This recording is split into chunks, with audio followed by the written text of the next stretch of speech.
It is time for our conversation with Marcy and David from the BerkshireEdge.com. They join us every week. We rebroadcast it on the weekends. We take a look at just a few, and I do mean a few, of the many, many, many stories that are broken new and updated all the time at the BerkshireEdge.com. But it's nice to welcome them in before the big weekend. Good morning, David. Good morning, Marcy. Good morning. Good morning. The big weekend. Yeah, the start of summer. It's here. It's hard to believe, but after 2 years, it's the start of a summer that's almost getting back to normal. Well, we hope so. Yeah. I mean, it's hard to tell. I mean, cases are rising here in the Berkshires. And I noticed that people are beginning to be nervous again, which is not good. Well, hopefully it's just a passing phase, and we'll all get out to do the things that we love to do in our area. Yeah. I'll start off with you talking about the Great Barrington Selectboard, and they finally will submit a proposal on short-term rental law at a town meeting. Is this the beginning of the end, or is this just a prolongation of the battle? Who knows? Who knows? I mean, it's going to be a long town meeting. Yeah. I can tell you that. This is, first of all, I mean, I assume most of your listeners know that, Great Barrington, like so many New England towns, is governed by a town meeting process in which the town meets once a year, and then the members of the select board spend the rest of the year just executing or implementing what has been decided by the citizenry at town meetings. So we are having the Great Barrington Town Meeting is taking place on the 6th of June, and I think it's for the third year in a row. I think it's outdoors in the parking lot of the high school. It ordinarily pre-COVID it was in the auditorium of the high school. Right. But now, I mean, for the last couple of years, they very ingeniously set it up in the parking lot. So people are in their cars. They have the select board are on a podium, which they construct there, and although there are microphones, they also have set up a radio system so that you can, if you're not worried about running down your battery, you can sit in your car and listen to it on the shortwave radio or the very local radio. Yeah. That's only, you can't stay home and listen, but it's available in the parking lot. And the short-term rental, I mean, this has been a fight that's been going on for about 8 or 9 months. Would you say, David? Yeah. That one of our select board members proposed that short-term rentals be limited, and her point was to try to improve the housing crisis. I mean, there are no rentals available in the Berkshires. It's a terrible problem that people can't hire people because you can't find a place for them to live. There, with Lee's perception, Lee Davis, our select board person who proposes, that houses are being taken off the market because they're being bought by investors to be turned into Airbnbs. Now, this has been a terrible fight. I mean, this has been discussed over and over again at the select board meetings, and because there's money involved in this, and so there have been, there's been really, terrible disagreement among, realtors, homeowners who feel that nobody should tell them what they can do with their house, people who counted on their homes for revenue. We had a letter from one woman who said that if she and her husband owned a big house, they had planned that when they retired and their incomes dropped, that they would buy a smaller house and they would use their big house, which they would no longer be living in, as a as a source of revenue and income for them. Now, this would have been outlawed because the original proposal was that you would only be allowed to do short-term rentals in a home in which you lived, or in a home on the property where you lived. And so, if these people had moved to another home, they couldn't use their original home as they would no longer be their home, and they would no longer be living on the property. So there were lots of nuances in this. Nuances and who knows where it goes from there. Right. David, I've been doing... Yeah, no, go right ahead, Marcy. No. You're doing a great job. And it's, but, some of these people who see their property, I mean, it's expensive to live in Great Barrington, and the taxes are really high. And so this is a potential source of revenue for their property that they own. But what we don't want is people snapping up commercial rental operations, just snap up properties and houses and to rent them. So the latest draft. So now, at the select board meeting on Monday night, they came up with the latest draft, which will be on the warrant. In other words, will be proposed for voting at the June. And we have a link to it. Yes. Of course. Yep. So the latest proposal would allow short-term rentals in either a primary or secondary unit. So that's a big difference. If the owner lives on premises, she or he can rent the short-term rental for an unlimited number of nights. If the owner lives elsewhere, the maximum number of nights is 150 nights or days per year, or nearly 5 months. So this is a big increase over the 90 days that was in the previous proposal. So now they've got a proposal that you can rent on your own premises for an unlimited number of nights. But if you live elsewhere, you can rent for 150 nights per year. So that's the latest. And the short-term rentals have to be registered with the town, only one short-term rental per owner.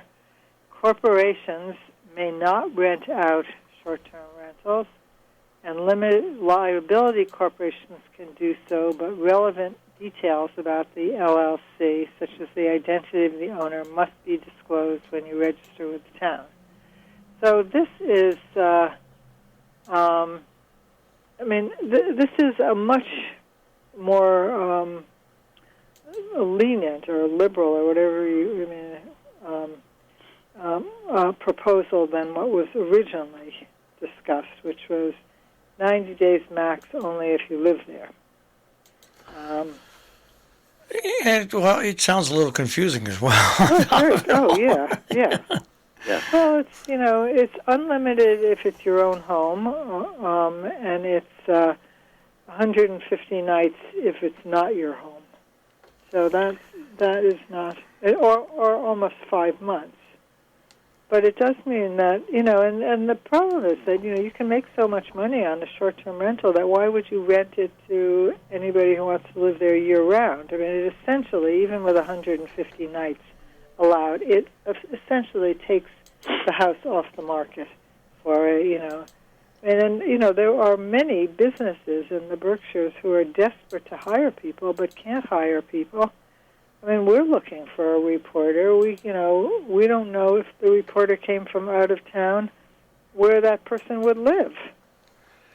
Yeah, it's a problem for just about anybody that has a business in this area that wants to hire. Yeah. And it's also a problem that people won't even look at this area. Even before you look for, people won't look for this area because the lack of housing, the lack of affordable housing, and the price it costs to live here. That's right.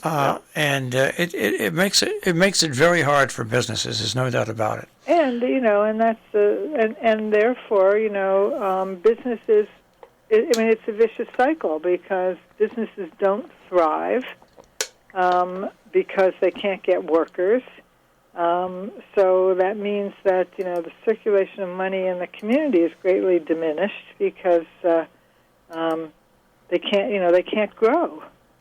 We can't grow without housing. And we can't then hire new people because we can't grow. It's a circular thing, and it's a big problem. It's one of those things that there doesn't seem to be an answer to, but sooner or later, the answer is, the answer is more short-term, more affordable housing. But of course, which is what our next. I was going to say, which is your next story is one of your columnists talking exactly about that. Yeah, he's written an analysis of this issue and its implications for what the community will become if it becomes just a rental. No rent. If it just becomes a short-term rental paradise for people, just where the home, there's not people who are committed to living here. And there are whole streets that are all short-term rentals, whole neighborhoods that are turning into short-term rentals. We're very lucky. We have, Bill Shein, who has been a friend of David's for years, and is actually, Bill Shein is one of the reasons we started The Edge, because Bill Shein was running for, he was running for state senate after... No, he was running for state rep. Yeah. Well, maybe it was the Senate, yeah. Yes, because he wasn't running against Smitty Pignatelli. He was running, when we got incorporated, I guess he was running for, anyway, he was running for a state office, and soon after we got merged with Springfield. And there was not a single paper in the Berkshires who was covering him. And we thought, this we need a better paper in the Berkshires. But Bill is a very talented guy who is a comedy writer and also a very good investigative reporter. And he has started writing sort of longer form articles for us on a regular basis. And he's doing a 4-part series on short-term rentals. And this, I think, and what the implications for the community are. No one is. What's interesting? Everybody. What's Go interesting? ahead, Marshall. What's interesting about this topic is I haven't heard anybody say prohibit completely short-term rentals.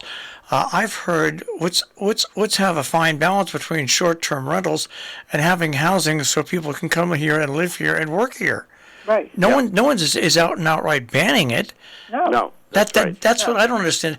It seems like people that are in favor of this proposal, a lot of them take it on as like, well, you can't ban this business. It's not a question of banning. It's a question of balance.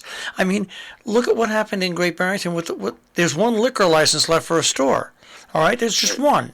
This is just something else. And you know what? Who's going to get it? Well, who knows eventually. But there's got to be a question of balance where you're going to have a big store have it. You're going to have a local merchant. There's always a question of balance. It's not one or the other. Right. Yeah. And that's, and look, the nature of this area is changing because of the price of housing. Housing is so much more expensive than it was pre-COVID. The only problem that brokers are having right now is that they can't get enough inventory because they're selling everything, and the prices are very high. You look around, the prices, we interviewed one broker, who said that the problem is when a house that costs $200,000 or $300,000 comes on the market. Somebody shows up with cash from New York, and it's the broker's responsibility to get the highest price for his seller. It is, but you know what? the economy is like anything else in life. There are highs and there are lows, Right. and when the lows do settle in, maybe just maybe some of those houses will then be changed. Can go back to being offered to people on a reasonable rental. I mean. The economy doesn't stay charged up all the time, is what I'm saying. So hopefully, because that's the only hope that people have right now. Because there's not one town I know, and then and the people running the towns are fine people, but there's not one town I know really has any serious quick plans to put affordable workforce housing in. No. And that's in New York. Well, we right? have a few activists here who are working on it. I mean, we have the Southern Berkshire. CDC, the Community Development Corporation. Yeah, Community Development Corporation of South Berkshires, which is building housing, but they can't build it on the scale. They're building this complex on Bridge Street in Great Barrington, and they've built they've built a couple of projects, surrounding downtown. So it's a drop in the bucket. Well, that's it. It's like here in Northwest Connecticut, we have Habitat for Humanity in Northwest Connecticut. Right. They're building houses. Sharon has affordable housing. That has a waiting list, I think, of 80. Salisbury has affordable housing, which is a waiting list, I think, of 40. In North Canaan, there's a waiting list of like 20 or 30. I mean, the waiting list tells the story. Yep, that's true.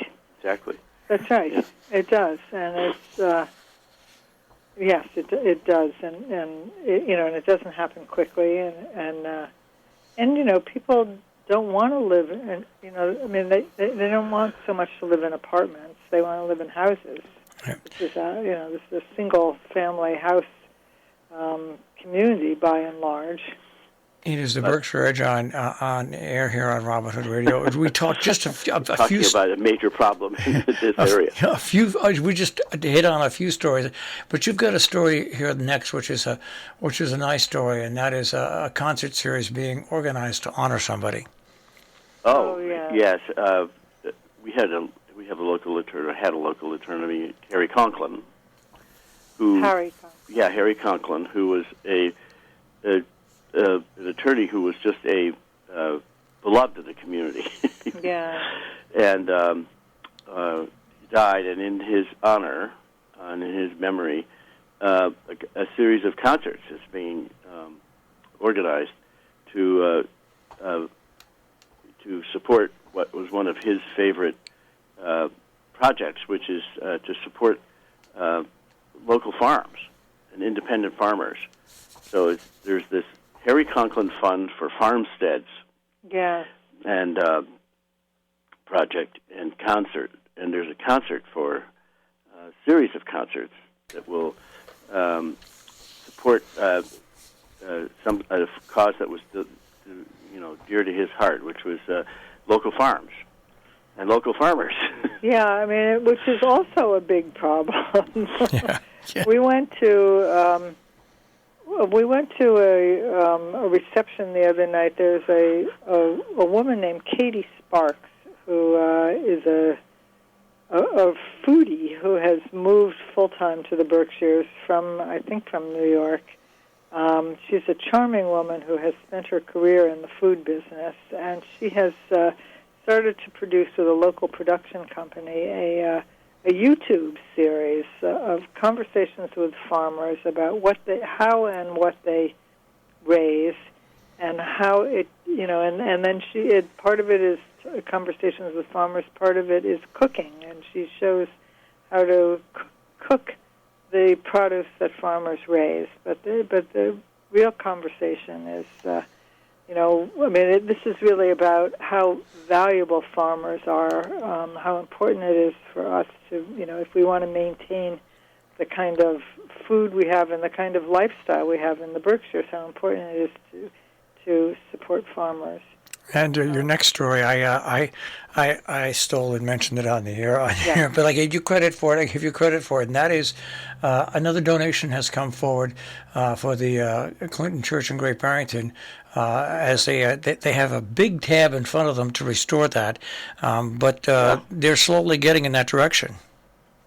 Yes, they were the Clinton Church, historic Clinton Church, which is really historic church that was served the African American culture and is now is proposed to be a African American cultural heritage center in Great Barrington, in what is now a deconsecrated church.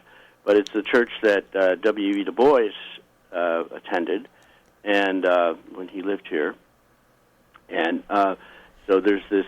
It's been a project to,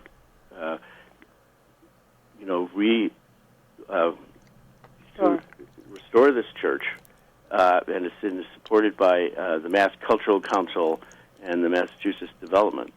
Yeah, they just got a $117,000 capital grant, right, from Mass Development and Mass Cultural Council. So, and this is it's supported by the Upper Housatonic Valley National Heritage Association. So this restoration has been going on, has been proposed for a while, and it looks like it's going to happen. It's going to happen. And they're talking millions of dollars to do this, I guess. Oh, yeah. Yes, right. But it's very important. I mean, Great Barrington has a very, as a lot of the Berkshires, but Great Barrington has a very rich African American culture. And this church, which no longer, had enough of a congregation to survive, but was, in what was the African American neighborhood in Great Barrington, it's very important that this be preserved.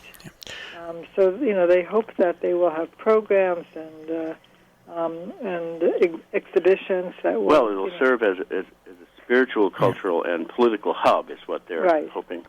Right. And it's 130 years old. Yeah. What they're trying to preserve here. And the other thing that's very nice about it is the people who are supporting it are a very mixed group of blacks and whites. So that it's not, it's very much sort of, bringing the community together around around the African American history in Great Barrington and the Berkshires. All right, let's wrap it up with some good news story, and that is, I'll mention, because everybody knows this name in the tri-state region, Roger the Jester. Roger the Jester? Oh, yeah.